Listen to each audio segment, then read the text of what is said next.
I'm trying something a little different today. Check this place out.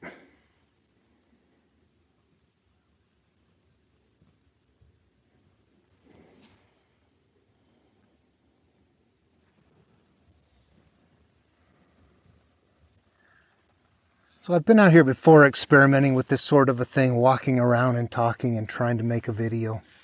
Every once in a while you'll hear my dog in the background. She'll come and go and pant and stuff like that. So if you hear that, that's her. Anyway, yeah, I found my camera settings, I was too slow at first and things were jumpy. It didn't look good.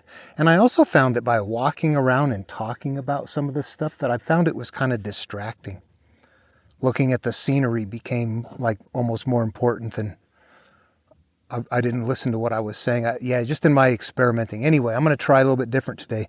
I'm going to just sit here and talk about something with respect to pattern seeking. And then after I get done, I'll walk around just quietly and we'll look at some of the scenery. But here's the thing. The patterns, when you look outward, they're difficult to see. And I'm going to use one that's easy to spot that we've talked about before, and that is the flood story. The flood story, when you say flood story, that implies the physical world. When you turn it inward, it's not a flood story. Flood is an analog for cleaning out all of the things inside of you. So it's no longer a flood story. On the template, on the self-healing template, it starts out as the few called, then your struggle to leave the past, going in through the narrow gate, getting into the subconscious, getting prepared, learning the things you have to do to go after the things you're going after. But the problem is that we have accumulated all those things in life, that all of that are, that is our world, that is our experience. The raucousness that is there implies the raucousness that has come about in our own lives. And once you turn it inward, it is no longer a flood story, because a flood doesn't exist inside the psyche. That's an analog. When you convert it to something that's interactive, what it ends up being is telling you that you must get rid of all of the things that you have accumulated that have made you the way that you are. The way you feel and the way that we hurt is because of our experiences, the way we hold those experiences. And the flood is an analog for wiping that stuff away. And it appears in a few places, but once you realize that's what it is, that it's simply an analog, you can find it appearing in analog form without it being in a flood. Right off the bat in Christianity, what do we have is the baptism by water to wash away all of the sins, which is a shift in what is happening. And it also goes from a big story that is, a wonderful miracle, to something that at once is also very physically interactive. So it becomes very personal to somebody when they've done that. To them, it's not just an analog that is carrying something about getting rid of your own pain. To them, it's something different. So the carrier can be quite a bit variable, from a mystical something to something that is very personal to somebody's psyche, to their feelings, to what they want in life. But then when you talk about cleaning the inside of the cup, making sure you have a new wineskin, because the new wine, the new life cannot fit into the old self. You must have a new one. That suddenly that flood story is as common as anything.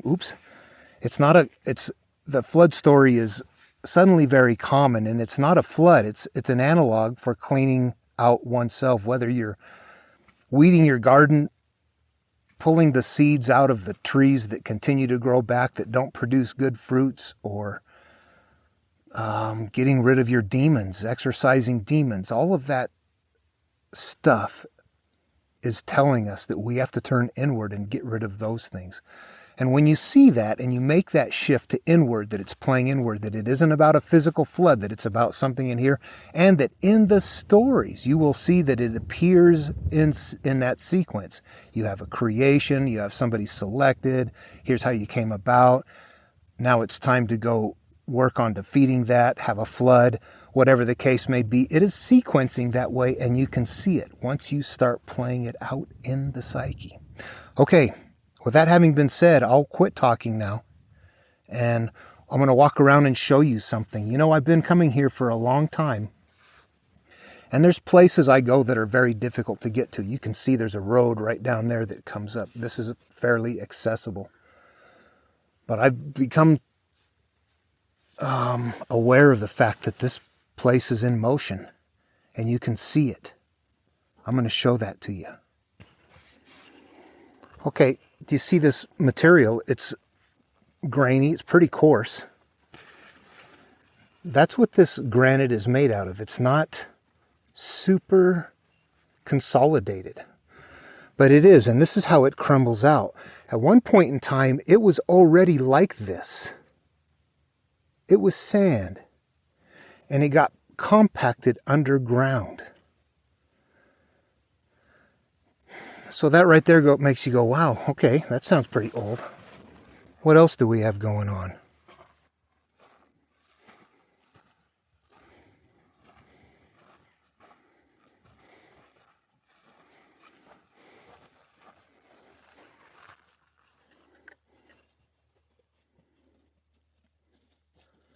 What a curious thing, huh? What is that nub? Okay, we'll step back and take a look. What we see is that there was a crack at one time with material deposited in there. And those actually appear throughout the place. You can see them all around in the rocks. And what that tells you is that long ago, this gravel stuff was full of water. So it already had formed, had eroded into this coarse sand, was on top of the surface, full of water. Then it dried out, and as it dried out, and it was very deep, it began to crack, and those would have been, only the way they would have cracked would have been vertical. That material in there is like stalagmites and stalactites, except that instead of dripping off into free space, it was forced to fit in that crack. It's mineral deposit. How long did it take for that to dry out and crack? And then, and then how long did it take for that to form? And it was still vertical. Now here it is, busting up above the ground, breaking apart, shifting its angles. And it's still in motion to this very day, doing that very thing.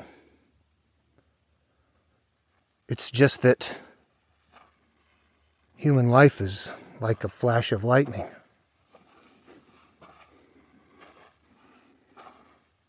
We don't see things on a cosmic scale.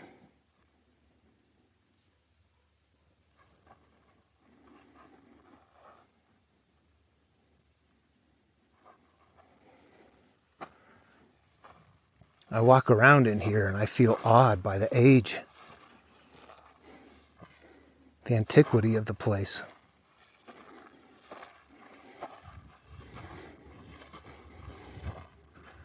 Knowing that what I'm seeing here is just the latest iteration.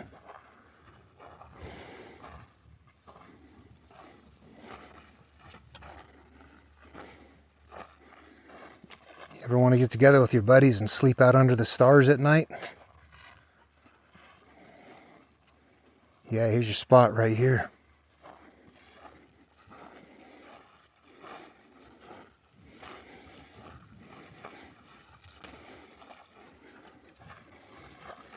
Places where the sleeping bag's already laid right out.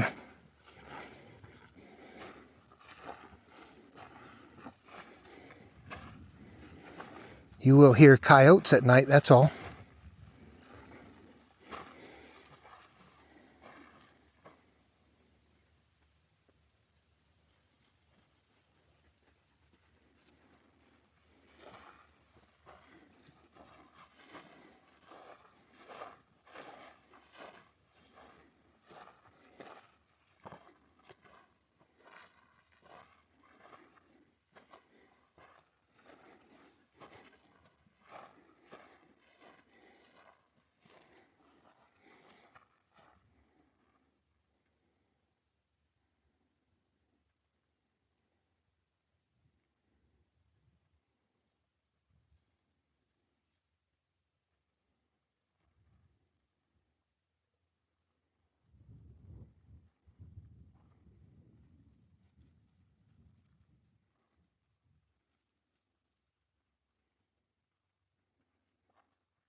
All right, I got an experimental arm for hiking. That way I don't have to hold the camera. I don't like to.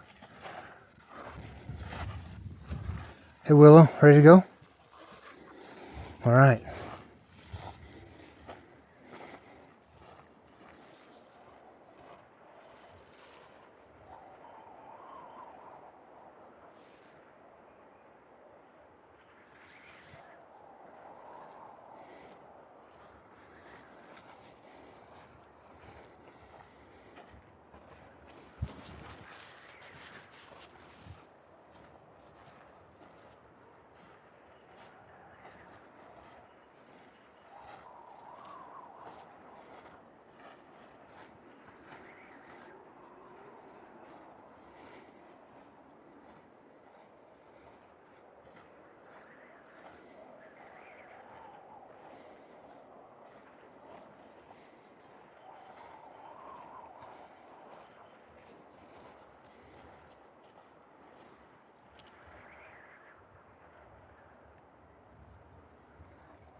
It's a mineralized layer, slowly eroding away.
All right, love one another.